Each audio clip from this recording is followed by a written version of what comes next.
Cook பண்ணுறோம் அப்படின்னு பார்த்தீங்கன்னா எங்கள் அத்தை வீட்டுக்கு வந்து நாங்கள் வந்து பிரியாணி வந்து குக் பண்ணுறோம். அந்த பிரியாணி வந்து பார்த்தீங்கன்னா நான் சொன்ன மாதிரி ஆர்டிகல்ஸ் கலர்ஸ் கிடையாது, அஜினாமோட்டோ கிடையாது. அது மாதிரி நீங்களும் அதை வீட்டில் ட்ரை பண்ணி பார்த்துட்டு எல்லாரும் சூப்பர் சொல்லுவாங்க. அது சூப்பராக இருக்கும். நீங்களும் ட்ரை பண்ணி நீங்கள் என்ன பண்ணுறதுனா பிரியாணி தான் செய்ய போகிறோம். அதில் ஃபஸ்ட்டு வந்து பார்த்தீங்கன்னா ஆயில் வந்து இந்த கிராம் போட்டுக்கிட்டு அதுக்கப்புறமேட்டு பட்டை கிராம் ஏலக்காய் லவங்கம் எல்லாமே ஒரு கிராம் போட்டுக்கலாம். அதுக்கப்புறம் ஆனியன் வந்து 400 கிராம் போட்டுக்கலாம். இதை நல்லா வறுத்து விட்டு ஒரு கைப்பொடி அதை விட்டு ஒரு கொத்தமல்லி போட்டுக்கலாம். இது நல்லா ப்ரௌனிஷ் ஆகிற வரைக்கும் கிண்டணும். இப்போ வந்து 400 கிராம் தக்காளி எடுத்துக்கலாம். அப்புறம் 4 பச்சை மிளகாய்,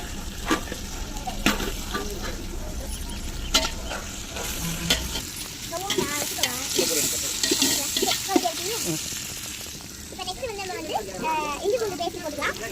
நாங்கள் ஃபுல்லாக போட்டுக்கலாம். போய்மா கீழே தான் போடுறேன். எல்லாத்தையும் ஊற்றிட போகிறேன். சில்லி பவுடர் எடுத்துக்கலாம். திரும்ப சொல்லுங்கள். 10 கிராம் சில்லி பவுடர் கொஞ்சம் வச்சு போட்டுக்கலாம். நல்லா மிக்ஸ் பண்ணி விட்டுட்டு பார்த்தோன்னா பிரான் எல்லாத்துக்கும் ரெடி ஆகிடுச்சு. சூப்பராக நமக்கு வந்து ரெடி ஆகிடுச்சு. No chemicals, no Ajinomoto, no ராசா.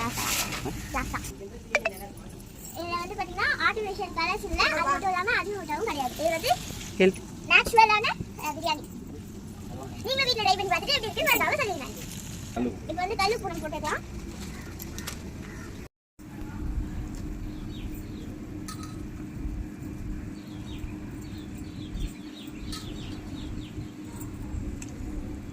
சொல்லு திரும்ப.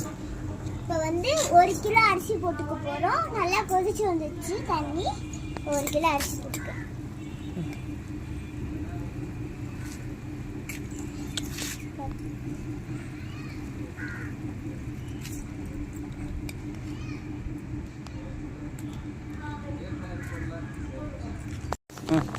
ஹாய் ஃப்ரெண்ட்ஸ், இப்போ வந்து பார்த்தீங்கன்னா ஃபைனல் டச் வந்தாச்சு.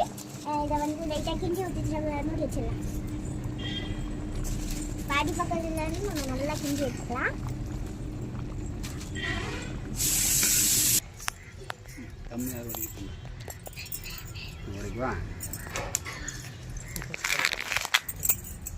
இப்போ வந்து நல்லா சூப்பராக வந்துருக்கு. அடியில் ஃபுல்லாக அழகாக கவர் ஆகி நல்லா சுட சுட வந்துருக்கு நம்மளுக்கு பிரியாணி. இந்த போதே வாசனை வந்து சூப்பராக வருது.